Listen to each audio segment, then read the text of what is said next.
Hey everyone, welcome to Shifty Sports Network. Sorry it's a little cluttered over here, guys. Doing some revision with Pokemon Prodigy. You guys can see in the background I've got some cards I gotta put away with like plastic bag, some stuff. Got some morning collection boxes, James Path ETBs. So did a lot of shopping over the week. Did some more today. So trying to get things before all the flippers online and hoarders before they get them all.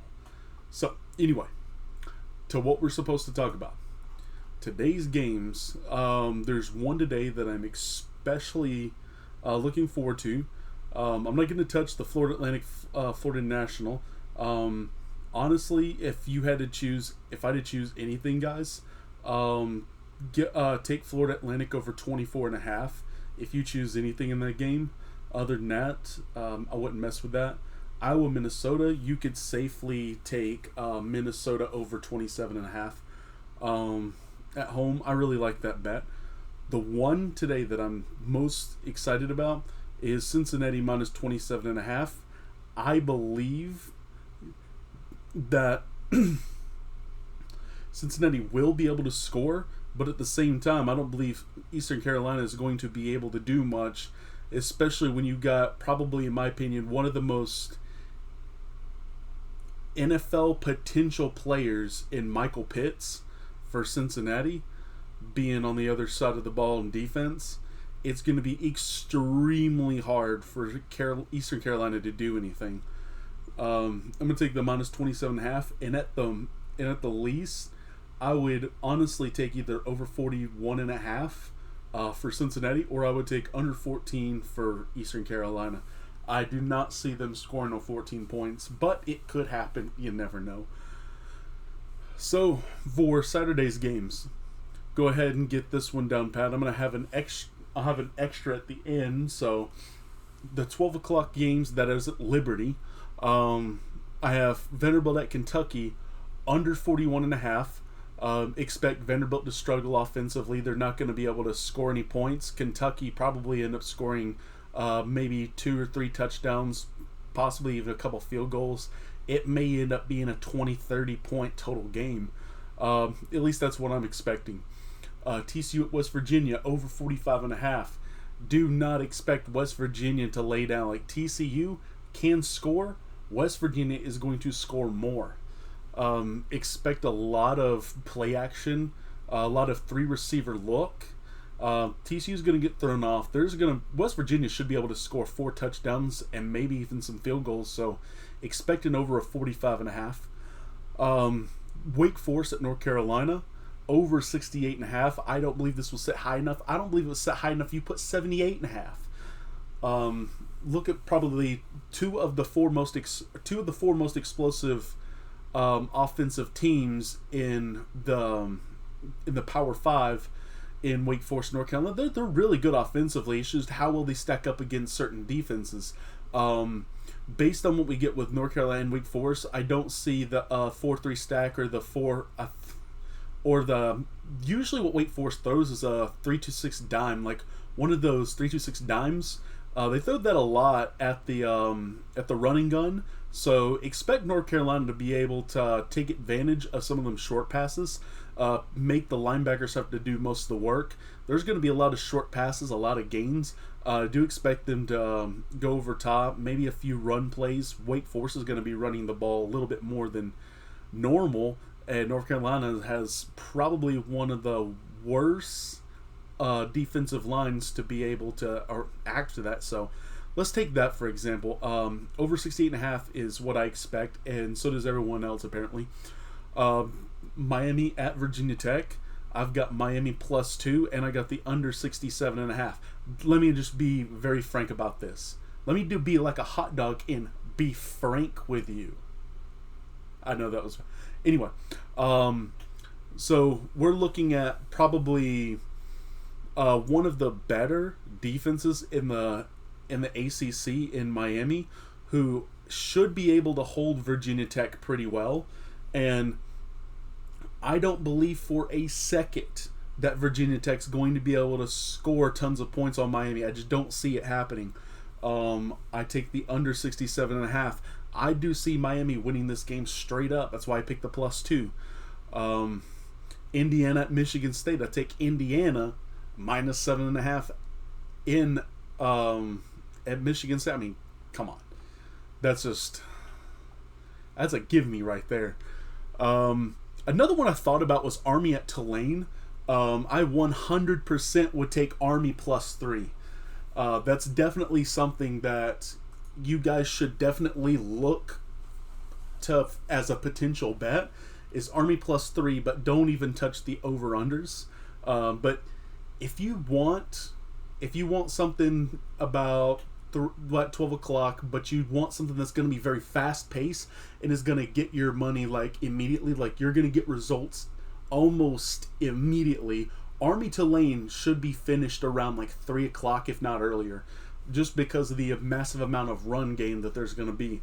I can't say for certain that's going to go over under 45.5 because I am not 100% certain how well Tulane is going to do against the defense.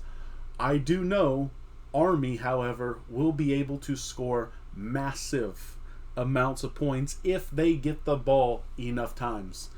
To expect Army to score 2/3 of the time that they touch the ball in this game. Penn State at Nebraska. Nebraska +3. Come on, Penn State is... There has been... I don't know why the sports books are even making something out of this. Nebraska +3. I mean, it's not even close, my opinion. Nebraska probably wins by 14 points. Another one that I thought about was South Alabama, UL Lafayette. Louisiana Lafayette, the Raging Cajun, they're a decent team, but at the same time, I don't see this game going quite as well for Lafayette as the writers think. I would go ahead and take the over 53.5, to be honest, because I believe South Alabama will absolutely score the ball on them. But take that as one of those like 1 or 2 stack bets, not for like a 3 or 4. If you're going to take a 3 or 4, take something like I'm about to give you right here.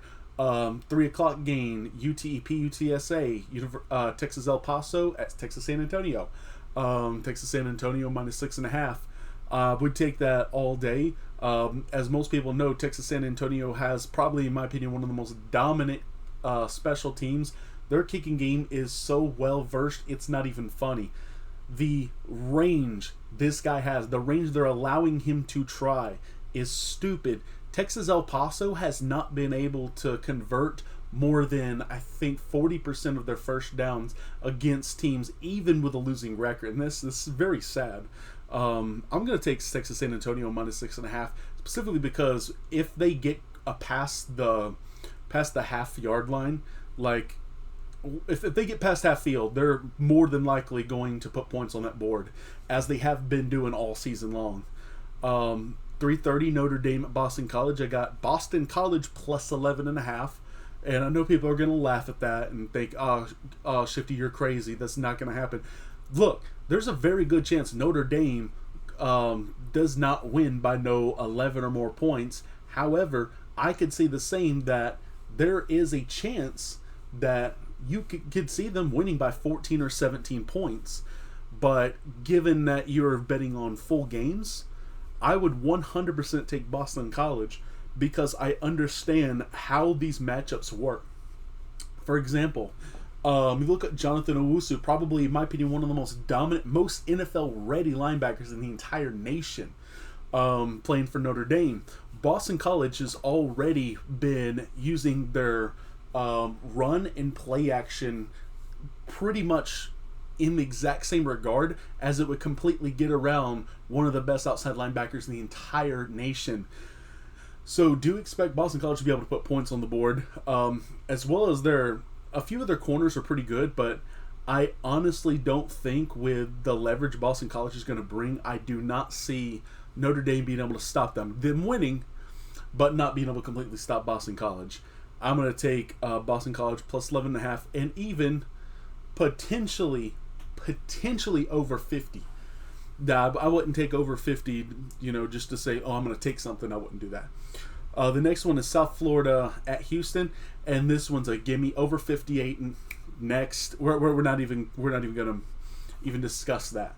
Louisville at Virginia. Louisville +4. I would go more into this, but everyone probably knows exactly what I'm gonna say when I say Louisville +4. So Baylor at Texas Tech. Again, two offenses that haven't been as virtued in the past, or this season. In the past, they've had some history. However, one thing remains certain with both of these teams: they lack propeller defense. They lack the ability to stop many other teams and their scoring, meaning that in turn, there's a very good chance, and when I see very good, probably a 75-80% chance that Baylor, Texas Tech will each score 4 touchdowns. So do expect this game to go well over 56.5. This will be one of the games that I bet on, if I bet on anything. The next game that I really, really like is Arkansas and Florida. And I would honestly take Florida -17. And I know that sounds very, very hard to accept for Arkansas fans, Razorback, or whatever you are. Do not expect Arkansas to be able to do anything in this game. I'm not saying Florida has one of the greater defenses, but Arkansas just does not have a propeller enough offense. If you look at what's happened in the last few games for Arkansas, most of the defensive formations that they verse are somewhat similar. Florida uses more of a 4-3 split, which means that they have a lot of fire. A lot of times, so what fire means, both linebackers come in.